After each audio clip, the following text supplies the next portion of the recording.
Hey everyone, welcome back to GOT Outpost. I'm Drew Mathern. And I'm Jay Anthony. And today we're going to be diving into our day packs. Day packs. EDC packs, your everyday use pack. Yep.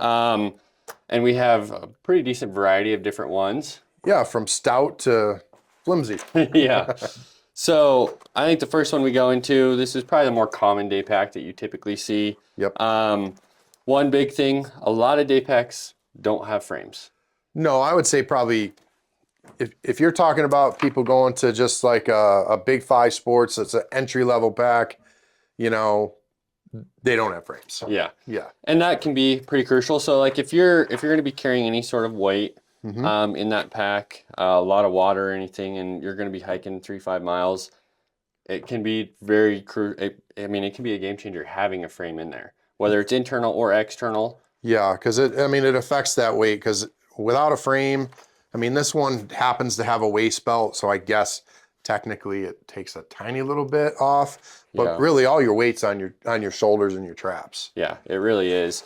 And that's one nice part. I mean, I would at least, if you're going to get a day pack and you're going to do any sort of hiking with some weight in your pack, definitely at least get weight straps so you can hopefully get some of that weight distribution into your hips. Yeah. And not all in your shoulders. And a lot of times if you don't, like let's say you don't have a lot of weight in there, you can either just let it dangle or you can buckle it and just keep it behind your back. Yeah. You know, if you've got something super light and you just don't want that, you know, that feeling around your waist. Yeah, definitely.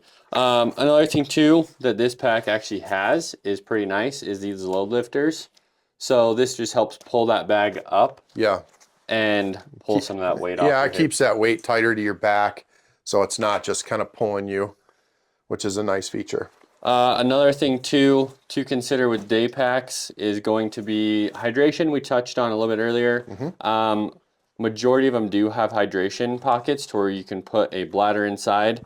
This one does not have any sort of water bottle holder, or I guess it kind of does.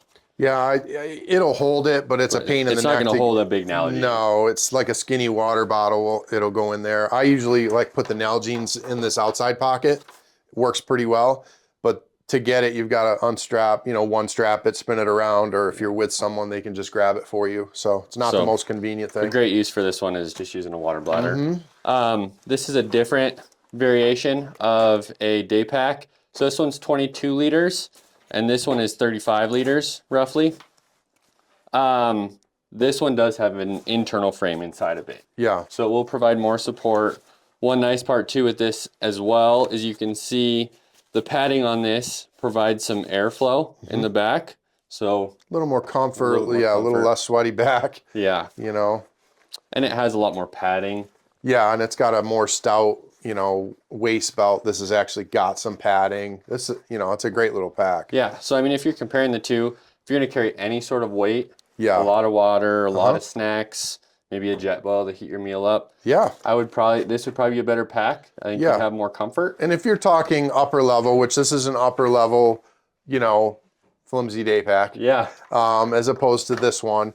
Price-wise, they're very similar. I would for sure go with one that has a frame in it, just for the, you know, the extra support. And really, I mean, one thing people are afraid of is weight, right? Yeah. If you're gonna have a frame in it, you're afraid it's gonna add a lot of weight. I mean, really, it's just a few ounces. Yeah, it's not a lot. I mean, these modern frames, whether they're external or internal, you know, the materials that they're using now are so light and so strong that it really just doesn't add a lot of extra pounds to it. Most of them are carbon fiber for the most part. This one too, just comparing the differences, this one has a lot more compression straps to really help tighten that bag and the weight to your back. So it's not trying to pull you backwards. Yep. I mean, other variations, this one has more compartments for zippers. Yep. This one's pretty basic. I mean, you've got a small pocket that I usually would put keys in, or my wallet, that type of thing. But yeah, it's a minimalist pack. This doesn't really do a whole lot. And that's what these uber lightweight ones are typically like this, where they're kind of stripped down. And then as you progress up the scale, you know, you get a little more bells and whistles. And, you know, this has got a vertical pouch right here, you know, that you can put like rain gear on the outside, or maybe your med kit on the outside. And like Drew said, the ability to compress everything down and keep that load. I mean, you imagine if this had weight in it, it's really just kind of flopping around. Yeah. And as every step, your water bottles are banging around. So that type of bag, you can keep things much tighter and much more comfortable. Yeah.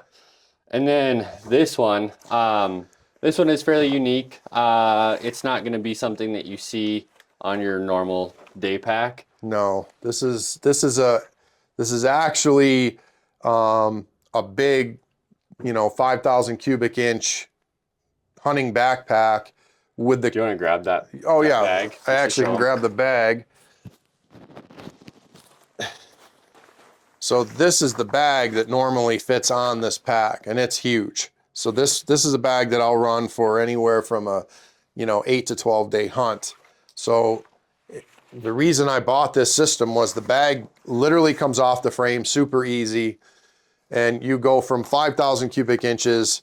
I can just run the lid and then this little shelf here, and I'm down to like 22. 22. Yeah.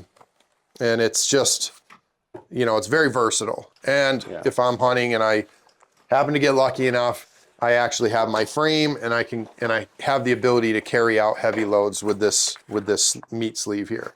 So it's a very unique system. Yeah, and one nice part too is even though it may not look like it, he can still fit a bladder in this for water. He has a water bottle holder. Yep. So this is a very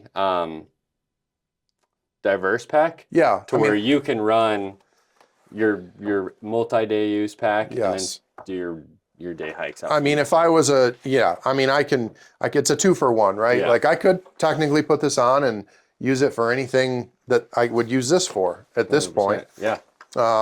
If I'm in the backcountry, I may not say to someone who's newer to being in the backcountry, hey, strip off your big bag and leave all your, your security items at home. I mean, I can carry the essentials with this, and that's about it. Yeah, So absolutely.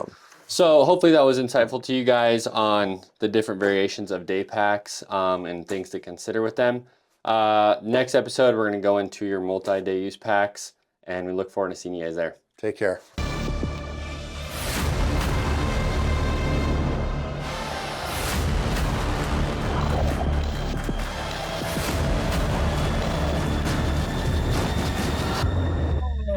Preparation comes in many forms, but the key to success lies in 3 essentials: research, planning, and the right gear.